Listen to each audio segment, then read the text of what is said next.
고생했어요. 앞에 좀 비켜주세요. 앞에 비켜주세요. 어떻습니까? 예, 끝까지, 예, 오늘 이제 마지막 날이니까, 예, 오늘 아침까지도 인터뷰하고, 예, 그렇게 했습니다. 예. 많이 도와주셔서 고맙습니다. 예. 끝까지 화이팅! 예, 무슨, 본사진이라고 회의를 굉장히 진지하게 하시고. 우리 당이 엊그제 전화했었죠. 예. 그날이 월요일이나 예. 아침에 이제 주간 월요일마다 그렇게 본사진이라고 회의를 하세요? 아. 일주일 금방 지나가 버리고.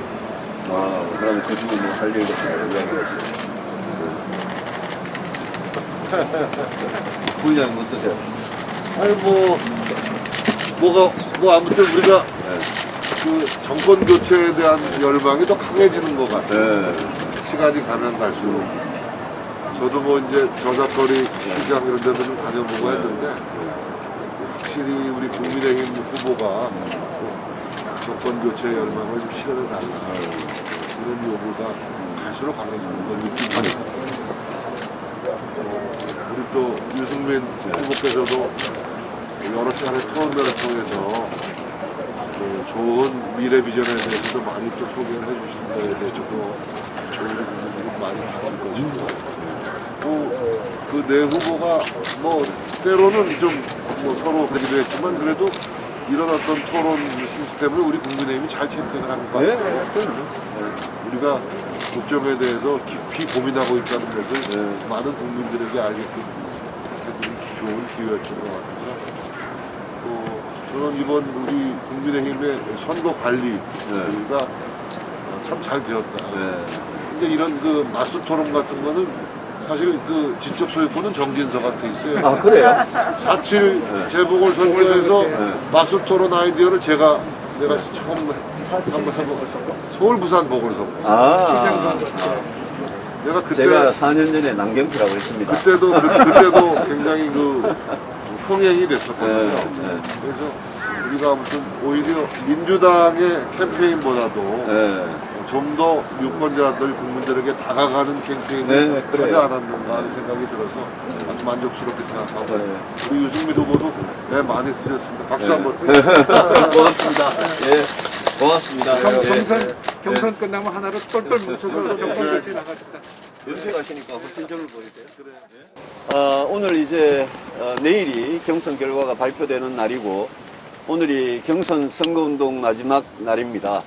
아직도 여론조사, 국민 여론조사 진행이 되고 있고 당원 ARS 투표가 진행되고 있습니다.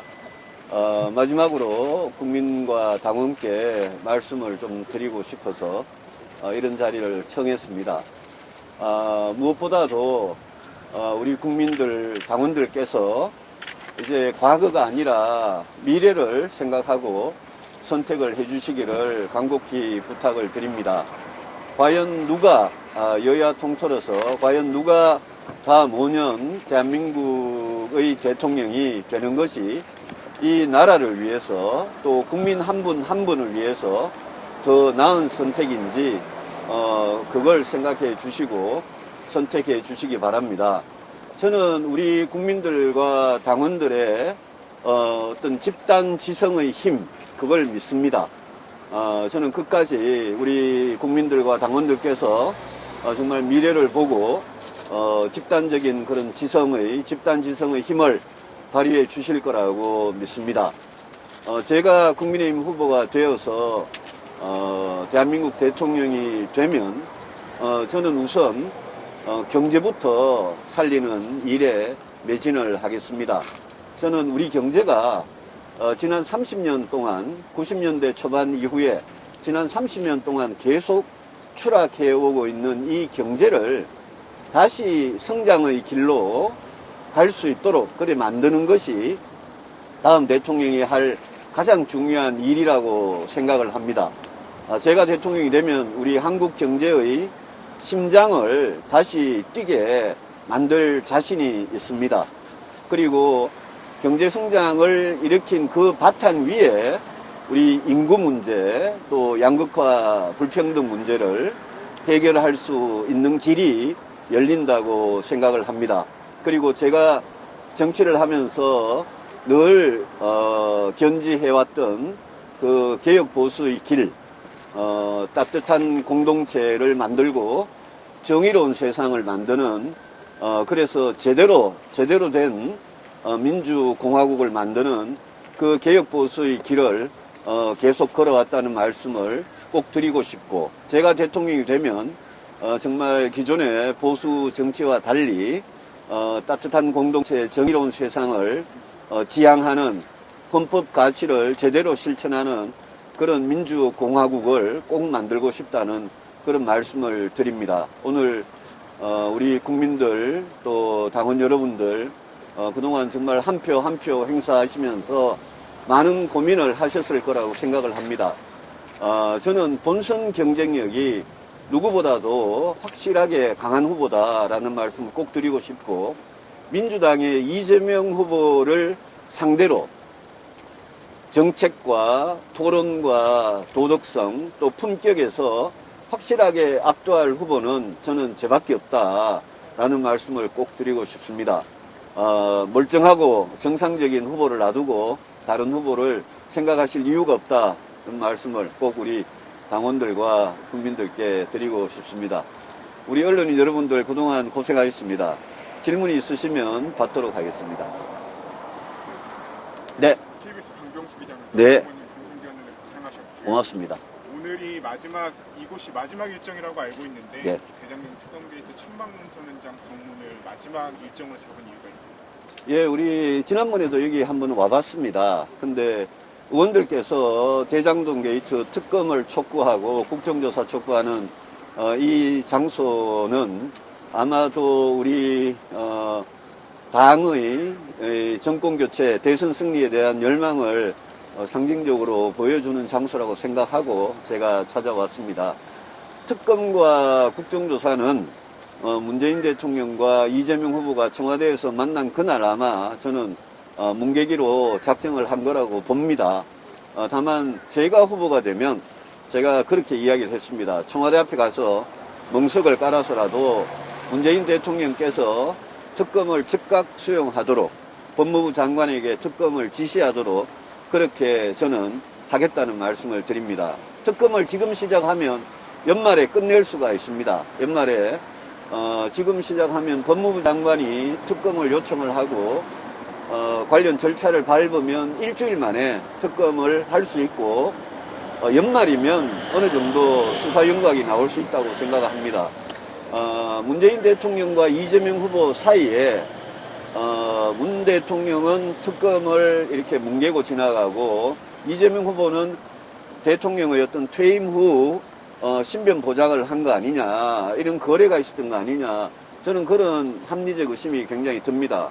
만약 대통령이 특검을 끝까지 거부하면 그렇게 우리 야당은 볼 수밖에 없다, 그런 말씀을 드리고, 제가 국민의힘 후보가 되면 당 전체와 상의를 해서 당력을 모아서 특검 관찰하는데 다시 노력하겠다는 말씀을 드립니다. 김경래 기자입니다. 네, 공성기간 고생 많으셨습니다. 고맙습니다. 경제 강조하셔서 이제 어제 나왔던 질문 제가 다시 여쭤보고요.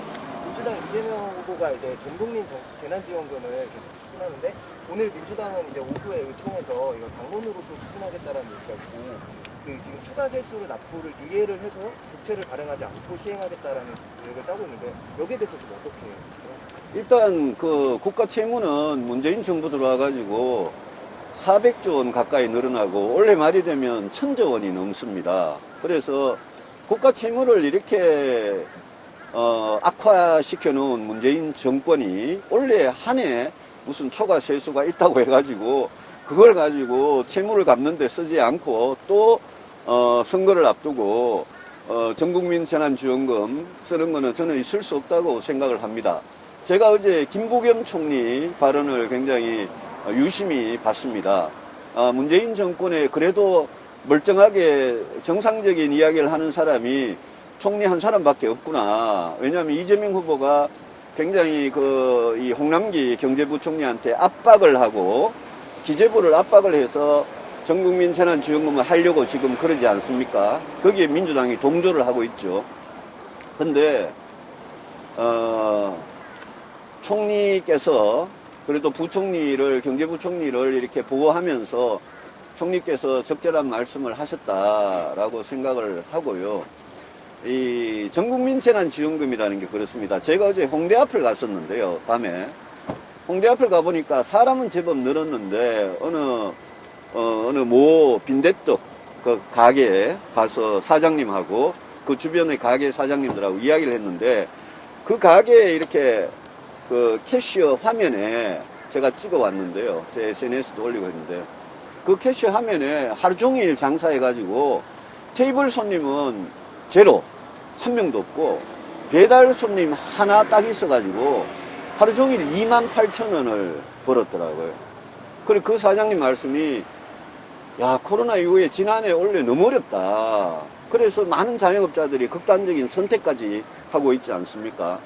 그래서 자영업자, 소상공인, 저소득층, 빈곤층, 또 실업자들, 이런 분들을 도와드릴 수 있는 돈을 가지고 이재명 후보가 경기도지사 시절에도 3번이나 전도민 재난지원금을 주고, 거기다가 중앙정부가 주는 1인당 25만원 재난지원금을 경기도민 중에 253만 명이 못 받으니까 그것도 또 25만원씩 다 줘버리고, 이번에 또 이제 후보가 되니까 전 국민 재난지원금을 뭐 100만원씩 주자 그랬다가 30에서 50만원 주자 그랬다가 지금 왔다 갔다 하고 있지 않습니까? 여러분, 100만원씩 주면 50조 원이 넘습니다. 50만원씩 주면 25조 원이고. 아니, 그게 이재명 후보 돈입니까? 그게 전부 다 우리 정말 피 같은 세금인데, 그래서 그 문제를 가지고 선거를 앞두고 전국민 재난금을 또 그런 식으로 만약 한다면 그거는 정말 선거용 매표 행위다, 관건 선거다라고 생각할 수밖에 없습니다. 지난해 총선 직전에 전국민 재난지원금으로 민주당이 좀 재미를 봤다고 생각하는 모양입니다. 근데 저는 우리 국민의힘은 절대 민주당하고 그런 식의 돈 퍼주기 경쟁에 나서면 안 된다고 생각을 합니다. 저희들은 분명히 국민들한테 이게 옳지 않은 정책이고 이런 식으로 하면 대한민국 망한다라고 설득을 하면서 저희들은 다른 정책을 내고 진짜 어려운 분들 도와주는 그런 정책으로 경쟁을 하는 게 맞다고 생각합니다. 네. CBS 황영찬입니다. 네네. 고생 많으셨습니다. 경선 과정 돌아보시면서 아쉬웠던 점 있으면 짚어주시면 좋겠고요. 예. 대구 경북을 한 20차례 가까이 찾으셨는데 예. 좀 민심의 변화, 당심의 변화 좀 느끼셨는지 여쭤보고 싶습니다. 그 경선 과정에서는 저도 사실 정책 토론을 좀 하고 싶었어요.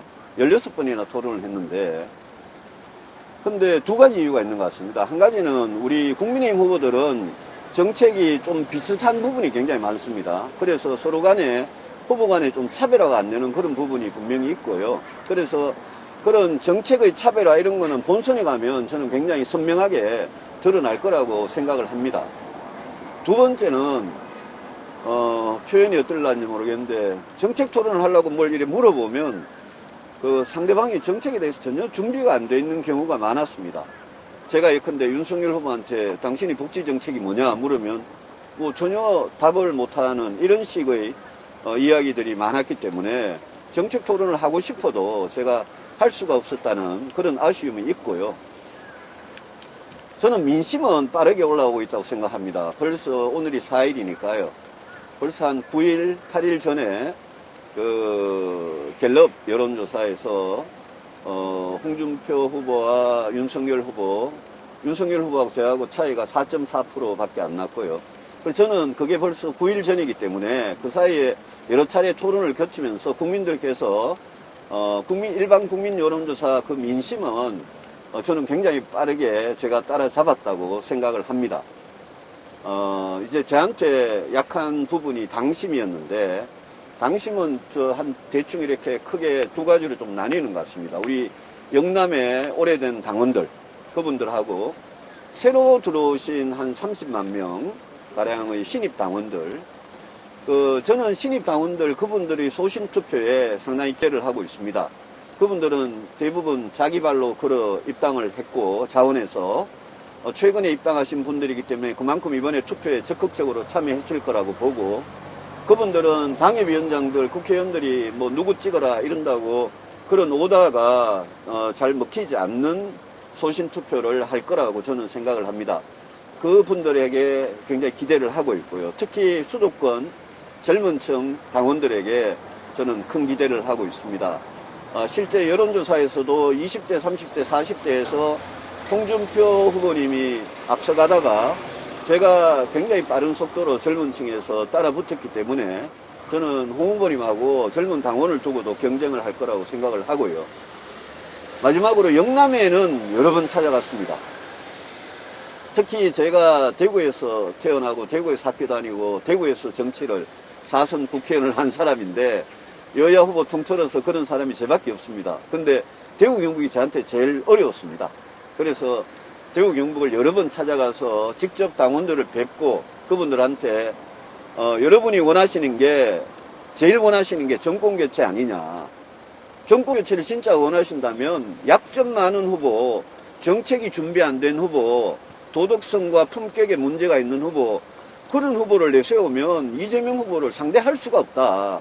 그래서 저를 한번 다시 생각해 달라.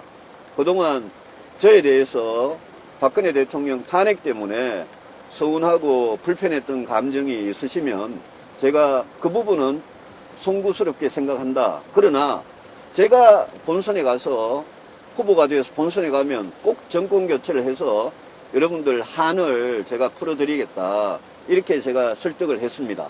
저도 저희 그런 노력이 영남의 우리 당원들한테 얼마나 통했는지 저도 궁금합니다. 그래서 내일 저도 우리 영남 당원들께서 저를 얼마나 지지해 주실지 굉장히 궁금합니다. 그 공선 과정에서 가장 잘하셨다고 생각되는 것도 좀 궁금하고요. 높은 투표에 담긴 의미는 뭐라고 생각하세요? 높은 투표는 아무래도 그만큼 경선이 치열했던 부분도 있을 거고요. 또 정권 교체에 대한 열망도 지금 우리 당원들한테 그만큼 높기 때문에 이거는 그냥 당대표를 뽑는 선거도 아니고 뭐 중간에 컷오프도 아니고 마지막 결선 아닙니까? 그래서 저는 우리 당원들께서 이 정권 교체 열망이 굉장히 높기 때문에 자기 한 표로 의사를 표시하는 거 아닌가, 그게 투표율에 반영된 거 아닌가 생각했고요. 경선 기간 중에 제일 잘한 거요. 제일 잘한 거 제가 뭘 제일 잘했죠? 잘 모르겠는데요. 예. 뭐 토론이 너무 많아가지고 토론 준비 열심히 했고 어느 후보보다도 저는 정책적으로 준비가 되어 있었고 4년 전에 비해서 이번에 훨씬 더 정책적으로 저는 많이 준비를 했습니다. 특히 저는 이재명 후보의 그 설탕이 듬뿍 담긴 우리 대한민국의 건강에 되게 안 좋은 그런 공약과 확실하게 대비되는 저는 그런 좀 뭐라 그럴까요? 당장은 인기가 없을지 몰라도 국민들께서 곱씹어 보시면 저렇게 해야 되겠구나라고 생각하실 만한 그런 공약들을 이야기를 했습니다. 예컨대 연금 개혁을 하겠다는 후보는 사실 저밖에 없었습니다. 우리 윤희숙 후보가 그런 이야기를 하다가 이제 중간에 사퇴를 하셨고요. 저는 연금 개혁이나 노동 개혁이나 복지도 개혁돼야 될 부분이 상당히 있고 교육도 마찬가지고요. 그래서 이 나라를 진짜 한 단계 업그레이드 시키려면 지금 개혁이 필요한 거지 이재명 후보식의 그런 달콤한 공약을 가지고 당장 국민들을 어떻게 현혹시켜 보려는 그런 후보하고 저는 제일 제가 대비가 되는 후보라고 생각을 합니다.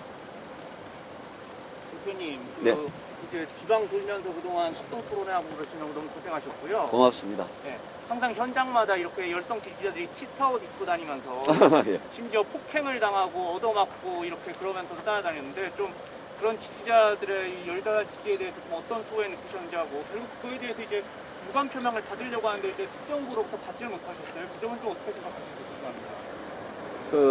저를 끝까지 믿고 지지해 주신 분들께 저는 사실 평생 그분들께 빚을 안고 사는 거라고 생각을 합니다. 정치를 하면서 많은 분들의 도움을 받았지만 지난 4년 전이나 이번이나 변함없이 지지해 주신 분들께 너무 감사드리고 그분 한 분 한 분한테 제가 입은 은혜는 제가 뭐 당장 갚을 수 있는 것도 아니고 제가 정말 대통령이 꼭 돼서 좋은 정치를 해서 갖고 싶은 그런 마음입니다.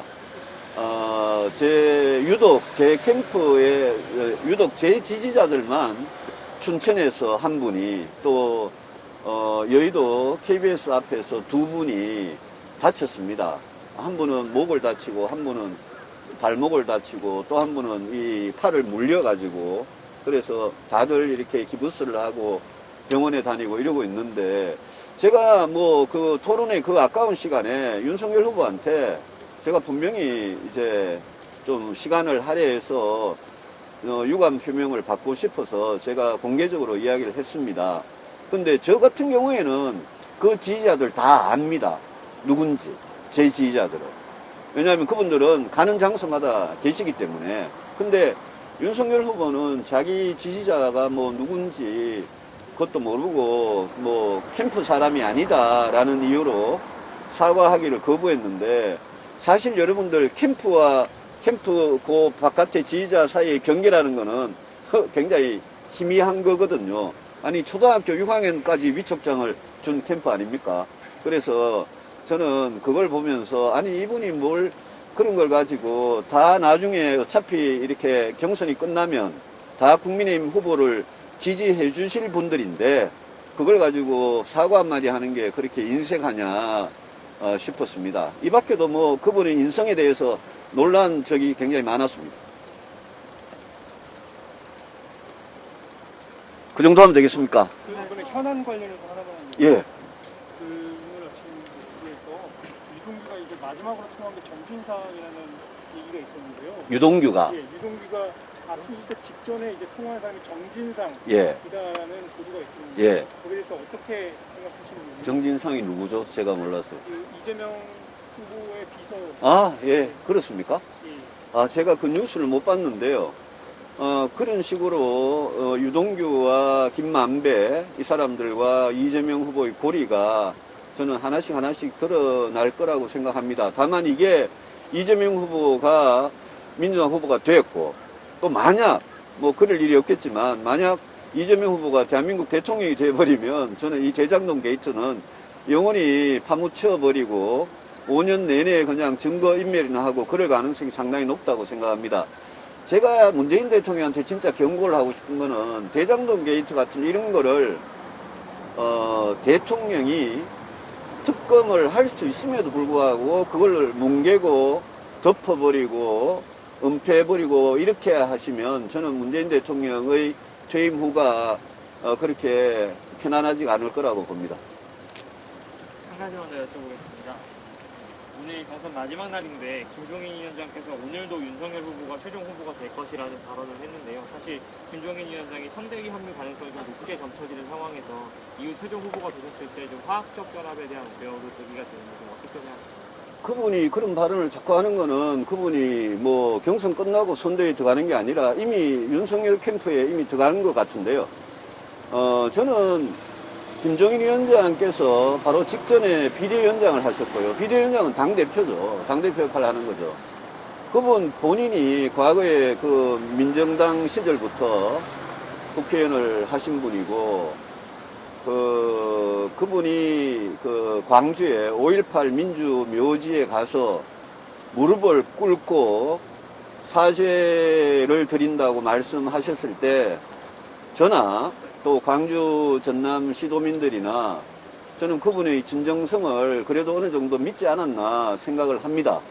근데 윤석열 후보의 5.18 망언, 또 그날 밤에 또 개한테 사과 주는 개사과 문제, 또 그 캠프에 바로 엊그제에서 또 호남 비하 발언이 나오고, 저는 그런 후보, 그런 캠프에 어떻게 5.18에 대해서 무릎을 꿇었던 우리 전직 비대위원장께서 그렇게 가실 수 있는지 좀 어른스럽지 못하다라고 생각을 하고요. 또 경선이 끝나면 자연스럽게 국민의힘 후보를 도와주시면 되는 그런 위치에 계신 분인데 경선은 며칠 앞두고 그렇게 말씀 자체를 특정 후보를 지지하는 것 자체가 매우 불공정한 그런 처신이다라고 생각을 합니다. 뭐 그럼에도 불구하고 제가 후보가 되면 김종인 위원장을 포함해서 누구든지 같이 힘을 합쳐야 되는 거 아니냐 그렇게 생각을 합니다. 네. 이준석 대표가 안철수 대표의 거각군을 하는 사람한테 일벌 100개 하겠다고 말했는데 어떻게 생각하세요? 제가 후보가 되면 당대표하고 바로 그 문제에 대해서는 조율을 하겠습니다. 아마 지난번에 그래도 나름 당대표로서 국민의당하고 통합 노력을 했다가 그때 무산된 적이 있었지 않습니까? 근데 이제 제가 후보가 되면 저는 안철수 대표와 단일화 협상에 바로 착수해야 된다고 생각합니다. 물론 안 대표가 끝까지 대선에 완주하겠다, 단일화를 거부하겠다, 만약 그렇게 나오면 뭐 어쩔 수가 없겠죠. 근데 국민의힘 입장에서는 정권교체가 무엇보다도 절박하고 안 대표 입장에서도 정권교체를 위한 단일화에 그거를 거부할 명분이 크지 않다고 생각합니다. 그래서 안 대표가 원하는 조건이 뭔지 저는 누가 국민들이 봐도 누가 봐도 상식적이고 합리적인 조건이면 저는 뭐 대폭 수용할 안 대표가 원하는 대로 다 해줄 그런 용의도 있습니다. 그래서 단일화 협상에 당연히 착수하는 게 맞고요. 너무 늦기 전에. 그리고 이준석 대표께서 무슨 이제 뜻으로 그런 말씀하셨는지 모르겠는데 아마도 당연히 단일화 협상을 하면 당 대표가 공식적으로 추진을 하는 게 맞겠죠. 옆에서 다른 이야기 자꾸 나오는 것보다 뭐 그런 차원으로 이해를 하고 당 대표하고 그 문제는 제가 조율을 해내겠습니다. 예. 네. 오늘 라디오에서 불법 경선 문제에 대해서 당 지도부가 좀 이론적인 태도를 보인다는 부분은 좀 부족했었는데 혹시 이 부분은 경선 이후에도 좀 영향을 받았다고? 지난번에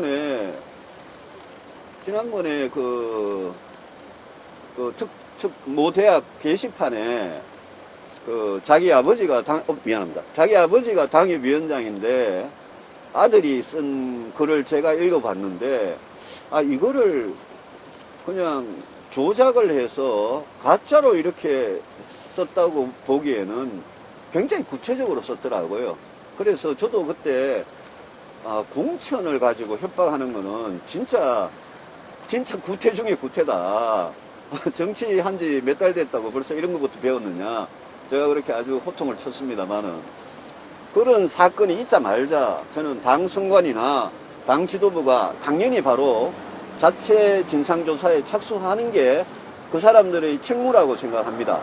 그래서 이걸 가지고 서로 고발을 해가지고 경찰이나 검찰이 조사를 하게 되고 그러기 전에 그거는 뭐 그거대로 진행이 되겠지만 그러기 전에 당은 당연히 당 안에서 이런 공천 협박 같은 구태스러운 그런 일이 발생했다는 그런 이제 지금 걱정이 되는 거 아닙니까? 그래서 그 문제에 대해서 왜 선관위나 당 지도부가 손을 놓고 가만했는지 이해가 안 됐고 또 무슨 여론조사를 당원을 속이고 뭐 하라는 등 뭐 여러 가지 지금 막 그냥 불법 그런 말이 안 되는 그런 문자들이 난무하고 있는데 그 부분에 대해서도 저는 분명히 당 지도부가 좀 나서서 당 안에 있는 불미스러운 일들이잖아요. 그래서 나서서 좀 조사를 하는 게 맞다고 생각하는데 그런 점에서는 선관위나 지도부가 좀 너무 손 놓고 있는 거 아니냐 그런 생각이 들었습니다. 네.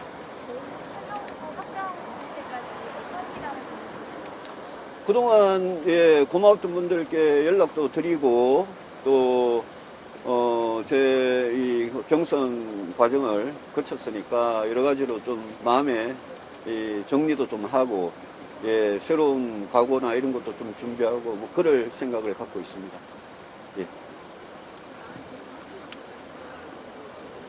고맙습니다. 수고하셨습니다. 이 바닥에 미안합니다. 고맙습니다.